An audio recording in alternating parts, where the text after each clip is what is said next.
Breaking news Medchal జిల్లా మేడిపల్లిలో దారుణం చోటు చేసుకుంది. గర్భవతి అయిన భార్యను ముక్కలు ముక్కలుగా నరికి చంపాడు ఒక భర్త. కాళ్ళు చేతులు తల మొండం వేరు చేసి కవర్లో ప్యాక్ చేశాడు ఆ హంతకుడు. అనంతరం నిందితుడు పోలీసులకు లొంగిపోయాడు. ప్రతాప్ సింగారం వద్ద మూసీ నదిలో బాడీ పార్ట్స్ను పడేసినట్లు చెబుతున్నాడు. నిందితుడిని పోలీసులు విచారణ చేస్తున్నారు. హత్యకు గల కారణాలపై ఆరా తీస్తున్నారు.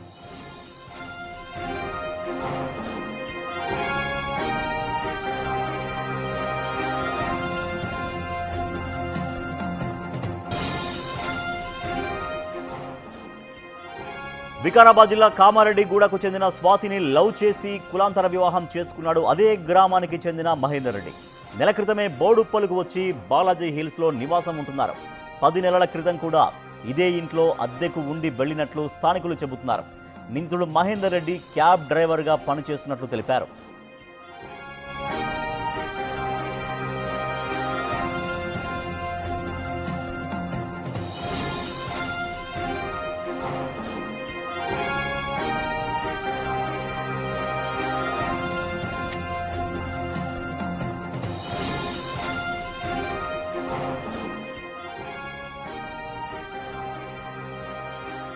రైట్, మనం చూస్తున్నాం బిగ్ టీవీ స్క్రీన్ పైన ఎక్స్క్లూజివ్గా చూడొచ్చు. మహేందర్ రెడ్డి ఎవరైతే తన భార్య స్వాతిని అత్యంత కిరాతకంగా నరికి చంపాడో, చంపిన తర్వాత మొత్తం బాడీ పార్ట్స్ని మొత్తం సపరేట్ చేసి కాళ్ళు చేతులు తల మొండెం అంతా వేరువేరుగా మొత్తం పార్ట్స్ చేసి ఆ పార్ట్స్ని మొత్తం కవర్లలో తీసుకెళ్ళి మూసీ నదిలో పడేశానని చెబుతున్నాడు. సో అక్కడ పోలీసులు మూసీ నదిలో సర్చింగ్ కూడా చేస్తున్నారు. అయితే పోలీసుల అదుపులో ఉన్నటువంటి మహేందర్ రెడ్డి విజువల్ కూడా మనం బిగ్ టీవీ స్క్రీన్ పైన ఎక్స్క్లూజివ్గా మనం చూస్తున్నాం. సో మరి పెళ్ళైన రోజు నుంచే ఇద్దరి మధ్య రెగ్యులర్గా గొడవలు జరుగుతూ ఉండేవి. బిగ్ టీవీతో ఎక్స్క్లూజివ్గా మహేందర్ రెడ్డి తల్లి కూడా కాసేపటి కింద మాట్లాడింది. మా ప్రతినిధి సుజాత మరింత సమాచారం అందిస్తారు.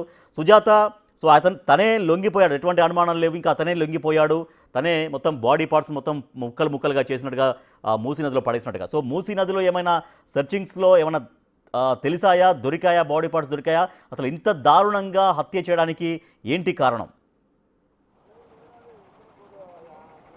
మేడిపల్లి పోలీస్ స్టేషన్ పరిధిలో స్వాతి హత్య కేసులో పోలీసుల దర్యాప్తుని ముమ్మరం చేశారు. మహేందర్ రెడ్డి స్వయాన లొంగిపోయిన తర్వాత కాశ్వరన్ సింగారం మూసీలో పడవేశానని పోలీసులకి సమాచారం ఇచ్చాడు. అయితే స్వయాన మహేందర్ రెడ్డిని ఈ కాశ్వరన్ సింగారంలో ఉన్నటువంటి మూసీ దగ్గరికి తీసుకొచ్చి ఎక్కడ అయితే స్వాతికి సంబంధించినటువంటి కాలు చేతులు మొండెము మాత్రమే ఇందులో పడేశాను, 3 సంచుల్లో వేరువేరు ప్లేసెస్లో పడేశాను అని చెప్పేసి అటు పోలీసులకి చెప్పినటువంటి నేపథ్యంలోనే డిఆర్ఎఫ్ టీంతో పాటు జిహెచ్ఎంసీ ఎంప్లాయీస్ కూడా ఈ మూసీలోకి దిగి దాదాపు 2 గంటల పాటు సెర్చ్ చేశారు. అయితే ఈ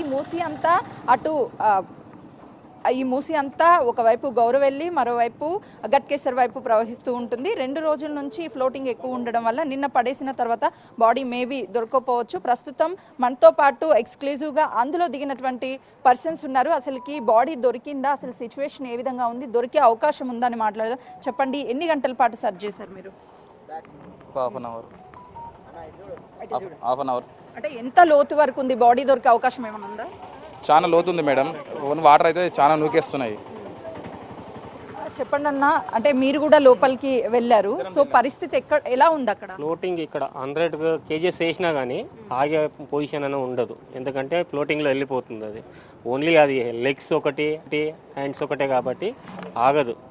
క్యారీ బ్యాగ్లో క్యారీ చేసి దాంట్లో ఇచ్చారు కాబట్టి దాంట్లో ఇంకోటి ఏంటంటే గ్యాస్ ఫామ్ అవుతుంది కాబట్టి అది వాటర్లో మునిగే ప్రసక్తి ఉండదు, ఫ్లోటింగ్లో వెళ్ళిపోతుంది. అది ఎక్కడనో స్టాక్ అయితే ఉంటుంది అంతేగాని అక్కడైతే ఉండిపోదు. అదైతే లేదు, అలాంటిది అయితే ఉండదు. చెప్పండి, అంటే మీ కాశ్వరన్ సింగారంలో ఇలాంటి ఘటన జరిగింది, అసలు ఎప్పుడు తెలిసింది మీకు?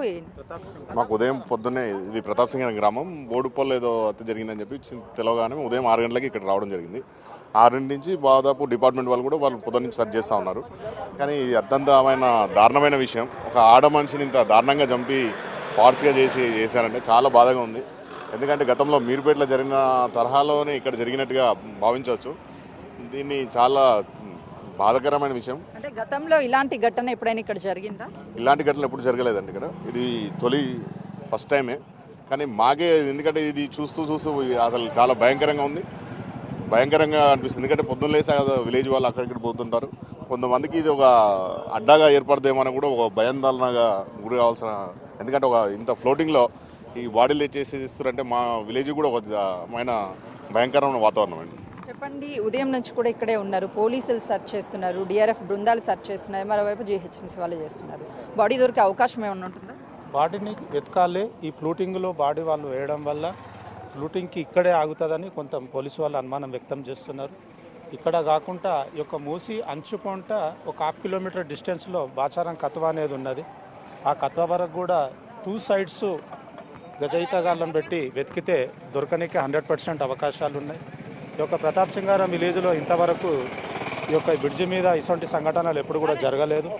ఇలాంటి సంఘటనలు జరగడం వల్ల మా యొక్క గ్రామస్తులు కూడా చాలా భయాందోళనకు గురవుతున్నారు. మహేందర్ రెడ్డి హత్య చేసే ముందు స్వాతిని ఒక షాప్కి వెళ్ళి, హార్డ్వేర్ షాప్కి ఒక తాడు ప్లస్ రంపం తీసుకొచ్చుకున్నట్లు అటు తనే స్వయాన పోలీసులకి చెప్పినట్లు తెలుస్తుంది. కానీ తను ఎక్కడి నుంచి కొన్నాడు అనే విషయం మాత్రం తెలియదు. మొదట తాడుతో హ్యాంగ్ చేయడానికి ప్రయత్నించి తనని ఊపిరాడకుండా చంపేసిన తర్వాత తనని ఆ తీసుకొచ్చినటువంటి రంపంతోనే తల, చేతులు, కాళ్ళు కట్ చేసినట్లుగా కూడా విచారణలో అయితే సుజాత అంటే అంత పాశవికంగా అత్యంత కిరాతకంగా చంపేశాడంటే, సో ఇందాకంటే మీరు మాట్లాడించారు మహేందర్ రెడ్డి తల్లితోటి బిగ్ టీవీతో ఎక్స్క్లూజివ్గా మాట్లాడారు. అంటే దాదాపుగా వాళ్ళు పెళ్లి చేసుకున్న దగ్గర నుంచి ఇంకా వాళ్ళతో ఎటువంటి కాంటాక్ట్స్ మేము కొనసాగించట్లేవని కూడా మహేందర్ రెడ్డి తల్లి స్వయంగా మీతో మాట్లాడుతూ అంటే బిగ్ టీవీతో మీరు మాట్లాడించారు. సో అప్పుడు కూడా చెప్పారు. అంటే ఇంత తారస్థాయికి గొడవలు ఎందుకు వెళ్ళాయి అంటే సహజంగా కొంత గొడవలు జరుగుతున్నాయని చెప్తున్నారు, పోలీస్ స్టేషన్ల దాకా వెళ్ళారని చెప్తున్నారు. కానీ ఈ స్థాయిలో ఇంత అత్యంత కిరాతకంగా ఆ వ్యక్తి మారేంత స్థాయిలో ఏం జరిగింది అంటే భార్య పైన అనుమానం అనేది కూడా ఒక మాట అయితే వినిపిస్తోంది. సో అదేనా ఇంకా ఏమైనా భయంకరమైన గొడవలు చాలా తారస్థాయిలో గొడవలు జరిగినాయని తెలుస్తోందా?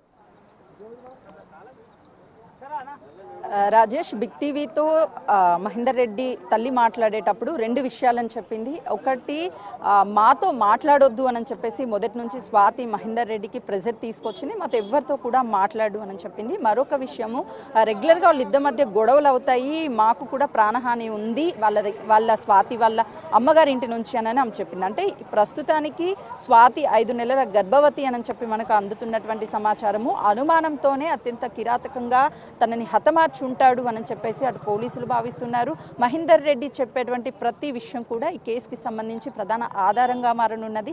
అంటే ఎందుకు తను తల, చేతి, కాళ్ళు అంతా విడిభాగాలుగా చేసి కాచవరం సింగారం మూసిలో పడేశాడు, ఆ తర్వాత బాడీని మాత్రమే అక్కడ ఎందుకు వదిలేశాడు, ఆ తర్వాత పోలీసులకు ఎందుకు లొంగిపోయాడు, ఇవంతా కూడా కొంతవరకు అనుమానాన్ని కలిగిస్తున్నాయి. మహేందర్ రెడ్డి మిగతా బాడీని కూడా ఎక్కడైనా వెయ్యాలి అని చెప్పి తన నిర్ణయం తీసుకున్న తర్వాత అప్పటికే తను భయపడము, అసలు ఎలా తీసుకువెళ్ళాలి, ఆవేశంలో ఉన్నటువంటి తాను నేను హత్య చేశాను, ఆ తర్వాత బాడీస్కి సంబంధించినటువంటి పార్ట్స్, కాళ్ళు, చేతులు ఈ మూసిలో పడేశాను, బాడీని ఎక్కడ పడేయాలో అర్థం కాకనే బాడీని అక్కడ వదిలేసి పోలీసులకి స్వయాన తను లొంగిపోయినట్లుగా కూడా మనకు అందుతున్నటువంటి సమాచారం. రాజేష్, పోలీసులు 2 గంటల సేపు మహేందర్ రెడ్డిని ఇక్కడ చుట్టూ ఉన్నటువంటి ఈ మూసి ప్లేస్ మొత్తం కూడా ఎక్కడ వేసావు అని చెప్తే తన సమాధానం చెప్తుంది 3 బ్యాగుల్లో తీసుకొచ్చానని చెప్తున్నారు. కానీ ఆ 3 బ్యాగులు ఇక్కడే వేశాను అని చెప్తే కొద్దిసేపటి క్రితమే గజయితగాళ్ళు, డిఆర్ఎఫ్ టీం, పోలీసులు, క్లూస్ టీం అంతా కూడా ఇక్కడ ఎక్కడైనా సరే అన్నవాళ్ళు దొరుకుతాయా, క్లూస్ దొరుకుతాయని చెప్పేసి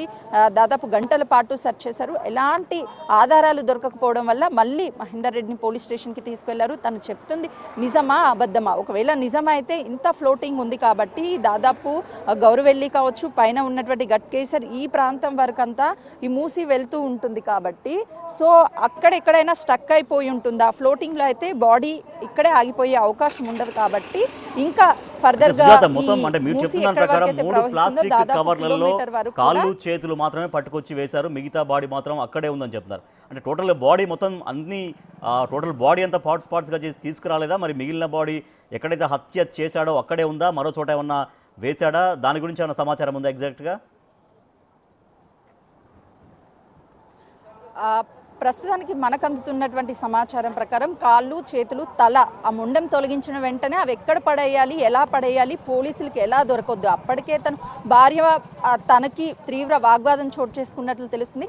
ఎట్లయినా సరే తనని హతమార్చాలి అని చెప్పేసి తను నిర్ణయం తీసుకున్న తర్వాతే పక్కా ప్లాన్ ప్రకారం అవన్నీ కొనుగోలు చేసి తనని హతమార్చాడు. ఆ తర్వాత బాడీని ఎందుకు తను అక్కడ ఉంచాడు అని అంటే క్లూస్ దొరకకుండా ఒకవేళ ఈ మూసీలో పడేసినా మరొక పార్ట్ వేరే ప్లేస్లో పడేస్తే పోలీసులు గుర్తించడం చాలా కష్టం అవుతుంది అని భావించే ప్లాన్ ప్రకారమే ఇది చేశాడు. కానీ అప్పటికి మూసీలో పడవేయంగానే తనకు అప్పటికి భయం రావడం వల్ల ఇంకా పోలీసులకి తనే వెళ్ళి లొంగిపోయినట్లు తెలుస్తుంది. మళ్ళీ మరొకసారి డిఆర్ఎఫ్ బృందాలు అదేవిధంగా గజయితగాళ్ళు బిగ్ టీవీ స్క్రీన్ మీద చూడొచ్చు, వాళ్ళు సెర్చ్ చేస్తున్నటువంటి పరిస్థితి ఉంది. ఎందుకు అనంటే అక్కడ ఉన్నటువంటి రాళ్ళు కావచ్చు, రప్పలు, అదేవిధంగా కొంత మొక్కలు అవన్నీ కూడా ఆ బాడీ వెళ్ళేటప్పుడు ఆ ప్రవాహంలో అక్కడ అడ్డుకునే అవకాశం ఉంటుంది. కాబట్టి ఆ చుట్టూ వాళ్ళు డిఆర్ఎఫ్ వాళ్ళు నిల్చున్నటువంటి ప్రాంతం చుట్టూ కూడా ఒకవేళ ఎక్కడైనా సరే ఆగిపోయి ఉంటుందేమో అని చెప్పేసి భావిస్తున్నారు. కాబట్టి మరొకసారి వీళ్ళు గజయితకాల సహాయంతో డిఆర్ఎఫ్ బృందము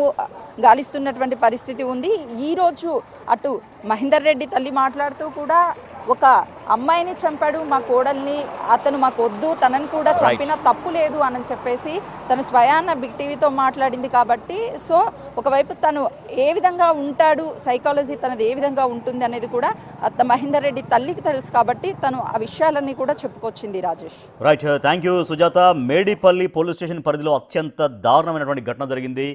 ప్రేమించి పెళ్లి చేసుకున్నటువంటి భార్యని అత్యంత పాశవికంగా కిరాతకంగా చంపేసి ముక్కలుగా వేరు చేసి ఆ ప్లాస్టిక్ కవర్లలో 3 కవర్లు పట్టుకెళ్ళి ప్రతాపసింగారంలో ఉన్నటువంటి మూసీ నదిలో పడేశాడు. బట్ ఆ ప్రవాహంలో అది ఎక్కడికో కొట్టుకుపోయిందని చెప్తున్నారు. సరే, గజయితగాళ్ళు డిఆర్ఎఫ్ బృందాలు అయితే సెర్చ్ చేస్తున్నాయి. సో ఎంతో కొంత దూరం ప్రయాణించి ఎక్కడో ఒక చోట ఏదైనా రాళ్లకో ఇక్కడ ఉన్నటువంటి ఏమన్నా పొదలకో అక్కడ ఆగే అవకాశం ఉంది అన్నటువంటి ఒక భావన కూడా ఉంది. సో దాంతో డిఆర్ఎఫ్ బృందాలు గజయితగాళ్ళు అయితే ఇంకా సెర్చ్ చేస్తున్నాయి. సో అత్యంత దారుణంగా హత్య చేసి స్వయంగా పోలీసులకు వెళ్ళి లొంగిపోయాడు.